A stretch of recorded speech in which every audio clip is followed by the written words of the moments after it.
Hello everyone, welcome to जिनवी classes. आज हम बात करने वाले विंडोज़ की एडिशनल सेटिंग्स के बारे में। यहाँ पे हमने पहले सीखा था कंप्यूटर में किस तरह से हम अकाउंट्स वगैरह क्रिएट करते हैं। आज हम आगे सीखने वाले हैं किस तरह से हम अपने computer mouse setting, keyboard setting को कस्टमाइज कर सकते हैं। तो चलिए शुरू करते हैं। सबसे पहले आप स्टार्ट पे जाइए। यहाँ पे आप सर्च कीजिए कंट्रोल पैनल। जैसे मोबाइल में आपके सेटिंग ऑप्शन होता है, ऐसे कंप्यूटर के अंदर कंट्रोल पैनल होता है, जहाँ पे आप पूरी सेटिंग्स को कस्टमाइज कर सकते हैं। हम ये कस्टमाइजेशन क्यों कर रहे हैं? इसलिए कर रहे हैं ताकि अगर आप इस कंप्यूटर पर काम करते हैं और आप किसी पब्लिक प्लेस पे कंप्यूटर पे काम करते हैं, या आपके घर पे भी जो कंप्यूटर है, अगर उसको 2-4 लोग, ज़्यादा लोग चला रहे हैं, तो वो एडिशनल सेटिंग्स को चेंज कर सकते हैं, आपकी सेटिंग्स को गड़बड़ कर सकते हैं। फिर आपको काफ़ी ज़्यादा परेशानी आएगी। आप सोचेंगे आपका कंप्यूटर ख़राब हो गया, बट ख़राब कुछ नहीं हुआ, बस थोड़ी सेटिंग्स उन्होंने डिसेबल कर दी हैं या सेटिंग्स को चेंज कर दिया है, तो आपको उन्हें सही करना आना चाहिए। इसलिए ये ऑप्शन जानना बहुत ज़रूरी है अगर आप कंप्यूटर में एक्सपर्ट के रूप में काम करना चाहते हैं। ये कोई हार्डवेयर कोर्स नहीं चल रहा है, लेकिन ये वो सेटिंग्स हैं जो आपको आनी ही चाहिए। तो सबसे पहले हम शुरू करते हैं। यहाँ पे सबसे पहली सेटिंग दे रखी है माउस में, switch primary and secondary buttons. जैसे कि आप लोग सभी जानते हैं, आपके माउस में आप क्लिक से काम करते हैं, एक लेफ़्ट क्लिक और एक राइट क्लिक होता है। सबसे ज़्यादा काम हम लेफ़्ट क्लिक से करते हैं और बाकी बचे काम हम राइट क्लिक से करते हैं, जैसे कोई ऑप्शन वगैरह लाना। लेकिन अगर आपको कुछ प्रॉब्लम है, जैसे अगर आपका उल्टा हाथ काम करता हो, लेफ़्ट हैंड से आप कंप्यूटर चलाते हो, तो आप माउस को रखेंगे लेफ़्ट साइड पे और आपके इंडेक्स फिंगर यानी पहली उंगली जो है वो राइट बटन पे ज़्यादा आएगी, यानी इस वाले बटन पे। क्यों? क्योंकि आपने माउस को उल्टे हाथ से पकड़ा हुआ है। तब उस कंडीशन में, लेकिन सारे काम तो इसी से होते हैं, तो आपको बहुत ज़्यादा दिक्कत आएगी। तो आप इस पर चेक मार्क कर सकते हैं। ऐसा करने से क्या होगा, इस क्लिक के सारे काम इस क्लिक पे आ जाएंगे, यानी कि अब आप लेफ़्ट का काम राइट से और राइट का काम लेफ़्ट से करेंगे। यानी मुझे इसे ओके भी करना है, तो अगर मैं लेफ़्ट क्लिक दबाऊंगा तो ये ओके नहीं हो रहा, और जब मैं इसे राइट क्लिक से ओके करूँगा, ये सेटिंग सेव हो चुकी है। देखेंगे ये सब कुछ लेफ़्ट क्लिक से कुछ नहीं होगा, अब राइट क्लिक से ही होगा। यानी कि जब मैं लेफ़्ट क्लिक को दबाता हूँ, लेफ़्ट क्लिक का मतलब आप समझ रहे हैं उल्टे हाथ का, तो यहाँ पे कुछ नहीं होता। जबकि राइट क्लिक दबाने से आप देख पा रहे हैं, यहाँ पे लेफ़्ट क्लिक दबाने से ऑप्शंस आ रहे हैं और राइट क्लिक दबाने पे वो ऑप्शंस अप्लाई हो रहा है।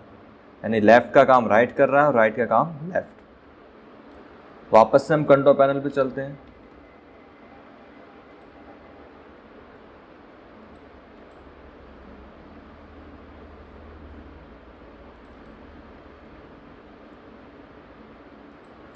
तो यहाँ पे आपको समझ में आया, यदि आप इस पर चेक मार्क करते तो आप लेफ़्ट राइट क्लिक को चेंज कर सकते हैं। वापस से मैंने इस पर क्लिक हटा दिया तो अब नॉर्मल क्लिक हो चुके हैं, मेरा लेफ़्ट लेफ़्ट बन गया, राइट राइट। अब सवाल आता है दिया क्यों है, तो पहला एग्जांपल मैंने बता दिया कि जब हम माउस को उल्टे हाथ पे रखते हैं तब के लिए। दूसरा, आप इसको यूज़ करेंगे तब जब आपका पहला क्लिक काम नहीं कर रहा।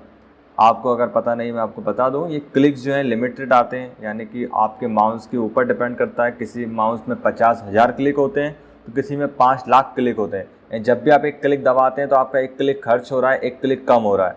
तो सबसे ज़्यादा क्लिक हम लेफ़्ट वाले ही करते हैं क्योंकि उससे सारे काम होते हैं, और राइट क्लिक कम यूज़ होता है। तो ज़्यादा चांसेस यही है कि लेफ़्ट क्लिक जल्दी ख़राब होता है।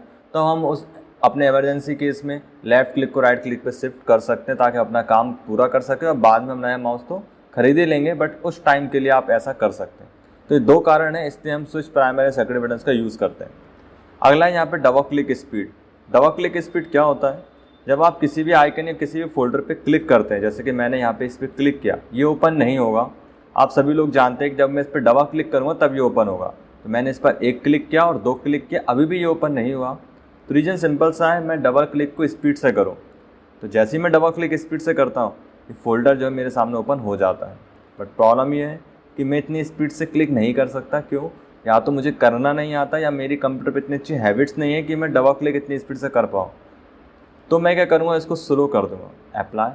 अब क्या होगा, जब हम आराम से 2 क्लिक पे करेंगे तो अब ये फोल्डर जो है ओपन हो गया आराम से। जल्दी करने पे तो हो ही जाएगा, आप डबल क्लिक करके भी उसको जल्दी या स्लो में भी ओपन कर सकते हैं। तो अब ये आपके ऊपर है कि आपका माउस कितना अच्छा है या आप कितना अच्छा कंप्यूटर चला लेते हैं। अगर आपको लगता है आपको प्रॉब्लम है जल्दी डबल क्लिक करने में, तो आप इसको स्लो कर सकते हैं। ये प्रीव्यू आप यहाँ पे देख सकते हैं। मैं आराम से 2 क्लिक करूँगा, ये खुल गया। और अगर मैंने फास्ट कर दिया तो आराम से 2 क्लिक करने पे नहीं खुलेगा, जल्दी करेंगे तो ये खुलेगा, बंद होगा। अगला इसमें, इसे आप नॉर्मल इतना रख सकते हैं। अगला इसमें टर्न ऑन क्लिक लॉक। ये सेटिंग्स आपको कोई भी नहीं बताता, मैं आपको डिटेल में समझा रहा हूँ। इसमें क्लिक करने से क्या होता है, जब आप किसी फोल्डर को ड्रैग एंड ड्रॉप करते हैं, जैसे कि इस फोल्डर को उठा के मैंने यहाँ रख दिया, तो ये यहाँ रखा हो गया। बट अगर मैंने टर्न ऑन क्लिक लॉक कर दिया अप्लाई, अब मैं अगर किसी भी ऑब्जेक्ट को इस तरह से मूव करता हूँ तो आप देखेंगे मेरे छोड़ने के बाद भी, क्लिक छोड़ने के बाद भी ये नहीं छूटेगा। क्यों? क्योंकि हमने टर्न ऑन क्लिक लॉक को इनेबल कर रखा है। मुझे एक और क्लिक करना पड़ेगा इसे छोड़ने के लिए। यदि आपको प्रॉब्लम है क्लिक दबा के रखने में और आपका काम क्लिक दबा के रख के ही होता है तो आप इसको टर्न ऑन क्लिक लॉक कर सकते हैं। पेंटिंग में हम थोड़ा सा देख लेते हैं इसको तो और अच्छे समझ में आएगा। जैसे कि यहाँ पे मेरे पास पेंट है, मैंने यहाँ पे पेंसिल लिया, अब आप क्लिक दबाएंगे तभी पेंसिल चलेगी, but turn on click lock है तो बिना दबाए भी पेंसिल देखिए चल रही है। तो इस तरह से बिना क्लिक दबाए भी हम पेंसिल को चला सकते हैं। वापस से हम इसी में जाएंगे और टर्न ऑन क्लिक लॉक से क्लिक हटा देंगे अप्लाई। अब अगर मैं पेंसिल चलाऊंगा तो पेंसिल चलेगी और जैसे मैं क्लिक छोड़ूंगा तो पेंसिल भी छूट जाएगी। तो अगर आप चाहते हैं क्लिक दबा रहे तो आप टर्न ऑन क्लिक लॉक कर सकते हैं। और ये कितनी देर बाद होगा वो सेटिंग यहाँ से होती है, यानी क्लिक दबाए रखने के कितनी देर बाद लॉक हो जाए। तो हमने कर दिया शॉर्ट, ओके, तब क्लिक दबाएंगे हम और छोड़ देंगे तो लॉक हो जाएगा तुरंत ही। लेकिन अगर हमने इसको कर दिया सेटिंग्स में जाके लॉन्ग, तो ओके ओके, अब हम क्लिक दबाएंगे, छोड़ देंगे तो लॉक नहीं हुआ, फिर क्लिक दबाएंगे, फिर छोड़ देंगे, लॉक नहीं हुआ। अब बहुत देर दबा के रखेंगे, अब छोड़ेंगे तो अब लॉक हो जाएगा। तो वो टाइम है कितनी देर दबा के रखने के बाद लॉक हो। तो इस तरह की सेटिंग्स आप माउस में कर पाएंगे। माउस में भी और भी सेटिंग्स हैं, देखते हैं हम। तो देखिए यहाँ पे हमारा हो गया स्विच प्राइमरी बटनों को चेंज करना, double click speed, turn on click lock और सेटिंग। अभी आप इसको हटा देंगे, जरूरत पड़े तो आप कर सकते हैं, किसी ने कर दिया तो आप इसको हटा सकते हैं। नेक्स्ट है पॉइंटर। पॉइंटर में क्या आता है, ये एरो आप देख पा रहे हैं। आप चाहते हैं इस एरो को रखा नहीं और कोई दूसरा एरो चाहते हैं तो आपको सिंपली बस ब्राउज पे क्लिक करना है। कौन सा पॉइंटर आपको अच्छा लग रहा है वो चूज़ करना है। यहाँ पे सभी तरह के पॉइंटर्स दे रखे हैं, ये भी आप अपनी सुविधा से कर सकते हैं। अगर आपको वाइट पॉइंटर देखने में दिक्कत है तो आप ब्लैक रख सकते हैं। इसके अलावा और भी स्टाइल्स में दे रखे हैं। नीचे और भी ऑप्शन दे रखे हैं, ये हैं वर्किंग स्टाइल। जैसे कि जब हम कंप्यूटर पे काम करते हैं तो अलग अलग कंडीशंस पे पॉइंटर चेंज होता है। जैसे अभी पॉइंटर ब्लैक है, जैसे मैं इस पर लाता हूँ तो ये देखिए हैंड टूल में कन्वर्ट हो जाता है, और जब मैं कुछ लिखने के लिए जाता हूँ तो एक कर्सर बन जाता है। यहाँ पे वही चीज़ें बताई हैं कि जब कंप्यूटर बिजी होता है तो एक गोल गोल घूमेगा। हम चाहते हैं ऐसा ना आए तो हम ब्राउज पे जाएंगे और चेंज कर दो। हम चाहते हैं जब भी बिजी हो कंप्यूटर तो यहाँ से वो पॉइंटर चूज़ कर दो जो हम चाहते हैं और ओके, उसके बाद ये वही बदलेगा। ऐसे जब हम लिखते हैं तो लिखते समय ये आता है इंसर्शन कर्सर। हम चाहते हैं कर्सर ना आए, कुछ और आए तो चेंज कर सकते हैं। तो हम हर एक कंडीशन के हिसाब से भी पॉइंटर बदल सकते हैं और नॉर्मल वाला भी हम चेंज कर सकते हैं। इसके अलावा कुछ यहाँ पे ऑलरेडी सेट है, इनका सेट भी यूज़ कर सकते हैं। तो कुल मिला के आप पॉइंटर को चेंज कर सकते हैं यहाँ से ब्राउज की मदद से। नेक्स्ट है पॉइंटर ऑप्शंस। ये आप देख पा रहे हैं पॉइंटर ऑप्शंस, इसकी स्पीड को कस्टमाइज कर सकते हैं। जैसे मैंने इसको अगर कर दिया स्लो, तब आपका पॉइंटर बहुत ही ज़्यादा स्लो हो जाएगा। सेम माउस के ऊपर आप डिपेंड करता है कितने स्लो रखना है, कितना फास्ट। अभी बहुत ज़्यादा स्लो है तो मैं इसे फास्ट कर लेता हूँ। अब देखिए फास्ट हो गया ये। तो इस तरह से आप स्लो और फास्ट कर सकते हैं पॉइंटर की स्पीड को। Automatically move pointer to the default button in a dialog box. जब भी आप कंप्यूटर पे काम कर रहे होते हैं और अचानक से कोई एरर डिस्प्ले होता है या कोई भी मैसेज आता है अचानक से स्क्रीन पे, तो आपका पॉइंटर जहाँ कहीं भी होगा ऑटोमेटिकली उसी विंडो पे आ जाएगा, यदि इस पर हमने क्लिक कर दिया तो। और अगर क्लिक नहीं करेंगे तो नहीं आएगा। तो ये प्रैक्टिकली तो पॉसिबल अभी नहीं बता सकते, बट आप इसको ऐसे याद रखें कि जब भी आपकी विंडो पर कोई भी डिफ़ॉल्ट मैसेज या डिफ़ॉल्ट डायलॉग बॉक्स आएगा, मतलब अपने आप कुछ भी खुलेगा बिना हमारे खोले वार्निंग या एरर टाइप का, तो पॉइंटर जो है ऑटोमेटिक उसी विंडो पे अपने आप आ जाएगा। यदि इस पर क्लिक करेंगे तब, नहीं करेंगे तो नहीं आएगा। ज़्यादा खास नहीं, बस नॉलेज के लिए आपको पता होना चाहिए, बाकी आपको ज़्यादा यूज़ का नहीं है। डिस्प्ले पॉइंटर ट्रेल्स, इसमें क्या होता है अगर आपको पॉइंटर कहाँ जा रहा है पता ही नहीं चल पाता, आप किसी को समझाते हैं उसको समझ में नहीं आ पाता, पॉइंटर की लोकेशन बार बार उससे घूम जाती है, तो हम इस पर क्लिक कर सकते हैं। पॉइंटर कहीं पर भी जाएगा हमें पता चल जाएगा। क्यों? क्योंकि हमें कई सारे पॉइंटर दिखाई देंगे, जैसा कि आप देख पा रहे हैं। यहाँ पे दिख रहे हैं पॉइंटर की परछाइयाँ दिखती हैं। अगर आप इसे कम कर देंगे तो कम दिखेंगी, शॉर्ट लॉन्ग कर देंगे तो ज़्यादा परछाइयाँ दिखाई देंगी। क्लिक हटा देंगे तो परछाइयाँ नहीं आएंगे, उसके अब सिंगल ही आ रहा है। इसके होता है show location of pointer when I press control की। पॉइंटर कहाँ पर है, यहाँ पर। तो आप कंट्रोल की कीबोर्ड पर जैसे कंट्रोल बटन दबाएंगे तो देखिए ये बताएगा पॉइंटर की लोकेशन। अगर आप किसी को समझा रहे हैं और आप बोल रहे हैं यहाँ देखो, लेकिन उसे दिख नहीं रहा कि कहाँ देखना है, तो आप पॉइंटर रख के कंट्रोल दबा सकते हैं, तो उसका ध्यान वहाँ पे चला जाएगा। यदि आप इससे क्लिक हटा देंगे तो अब वो काम नहीं करेगा। जब आप टाइपिंग करते हैं तो पॉइंटर छुप जाएगा यदि आप इस पर क्लिक कर देंगे। ये भी खास नहीं, करना चाहें तो कर सकते हैं ये भी। यहाँ पर बस आपको 3 सेटिंग बहुत ध्यान रखनी पड़ेगी, एक मोशंस की, एक विजिबिलिटी की और एक लोकेशंस की। तो विजिबिलिटी वही है कि आपका पॉइंटर कहाँ जा रहा है आपको पता तो चले, उसकी आपको ट्रेल्स दिखाई दे, परछाएं। तो ये हो गया बटन, ये हो गया पॉइंटर, ये हो गया पॉइंटर ऑप्शन। लास्ट है व्हील बटन। व्हील क्या होता है? Scroll down. जब आप इंटरनेट भी चलाते हैं तो स्क्रॉल करते हैं तो एक टाइम पे कितना स्क्रॉल हो, तो यहाँ पे 3 लाइन लिखी हुई हैं। प्रैक्टिकली हम थोड़ा सा देखते हैं। यहाँ पे मैंने सेटिंग्स में गया, एक ऐसा फोल्डर खोला जिसके अंदर कई सारी फाइल्स हों, एग्जाम्पल है। तो आप देख पा रहे हैं यहाँ पे मेरे पास फाइल्स हैं। अब जैसे ही मैं यहाँ पे एक बार स्क्रॉल करूँगा तो 3 लाइन ऊपर जा चुकी हैं, देखेंगे, देखिए 1 2 3। मैं फिर से 3 लाइन, 3 लाइन करके मेरा स्क्रॉल डाउन हो रहा है।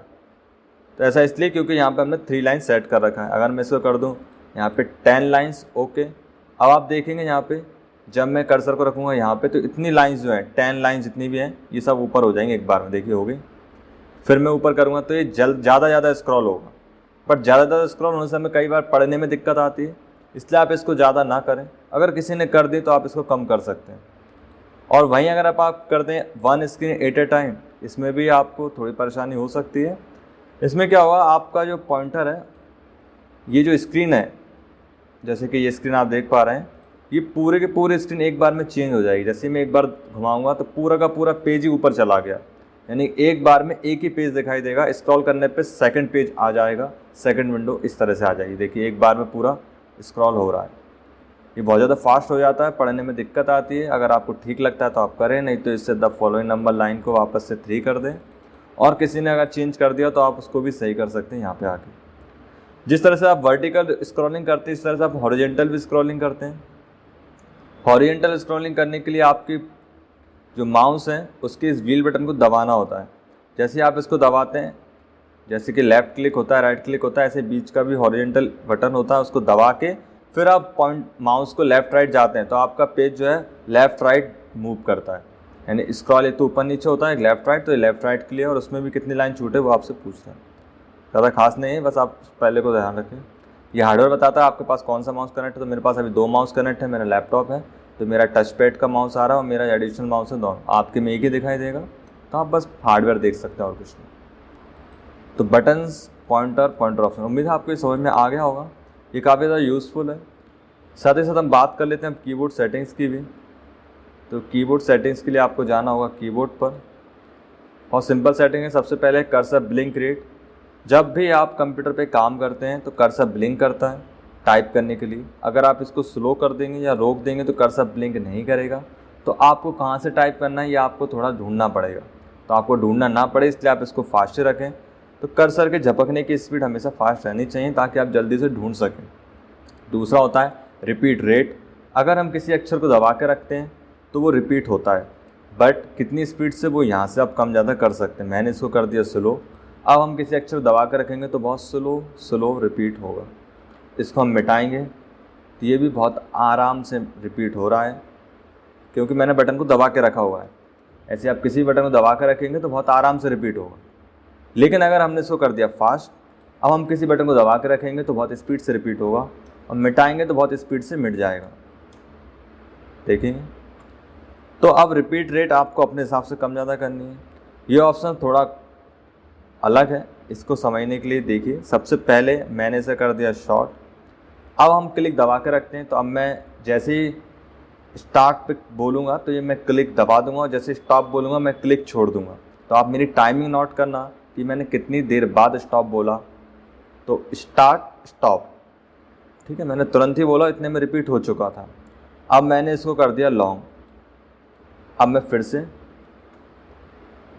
स्टार्ट स्टॉप, देखो इस बार रिपीट जो है वो देर में हुआ, यानी कि कम ही रिपीट हो पाया। तो आखिर में हुआ क्या, रिपीट डिले का मतलब ये होता है कि किसी अक्षर को दबा के रखने के कितनी देर बाद रिपीट होना शुरू हो और फिर कितनी स्पीड से रिपीट हो वो तो नीचे से डिसाइड होगा, लेकिन कितनी देर बाद वो शुरू हो वो ऊपर से हम डिले कर सकते हैं। अभी मैंने इसको लॉन्ग कर दिया, मतलब मुझे थोड़ा सा टाइम लगेगा दबा के रखने के बाद, तब जाकर रिपीट होना शुरू होगा। ये उनके लिए है जिनकी आदत होती है कीबोर्ड पे जोर से बटन दबाने की, जोर से मतलब जिनका हाथ मोटा होता है तो थोड़ी ताकत से बटन को दबा के रखते हैं। तो दबा के रखने पे क्या होता है, अगर वो शॉर्ट होता है तो जब वो दबा के रखते हैं ना तो उनका हर एक अक्षर इस तरह से रिपीट होता है। जैसे कि आप देख पा रहे हैं मेरा भी हर अक्षर रिपीट हो रहा है, मैं बस नॉर्मली ज़ोर से थोड़ा सा दबा रहा हूँ। लेकिन अगर मैं इसको लॉन्ग कर दूँ तब क्या होगा, हम किसी अक्षर को दबा के रखेंगे थोड़ी देर भी तो रिपीट नहीं होगा। देखिए मैं इतनी देर दबा रहा हूँ तब भी रिपीट नहीं हो रहा है, और जब बहुत देर दबा के रखेंगे तब रिपीट होना शुरू हो जाएगा, लेकिन कुछ टाइम बाद। तो ये डिले है कितनी देर बाद रिपीट होना शुरू हो, और ये रिपीट रेट है कितनी स्पीड से रिपीट हो, और ये कर्सर ब्लिंक रेट। सेम वही हार्डवेयर है। यहाँ पे मेरे पास 2 कीबोर्ड कनेक्ट है अभी, तो एक तो इंटरनल कीबोर्ड जो लैपटॉप का है और दूसरा एक्सटर्नल जो मैंने अलग से लगाया हुआ है। तो उम्मीद है आपको माउस और कीबोर्ड सेटिंग समझ में आ गई होंगी। कुछ प्रॉब्लम लगे कमेंट्स में जरूर बताएं। Thanks for watching.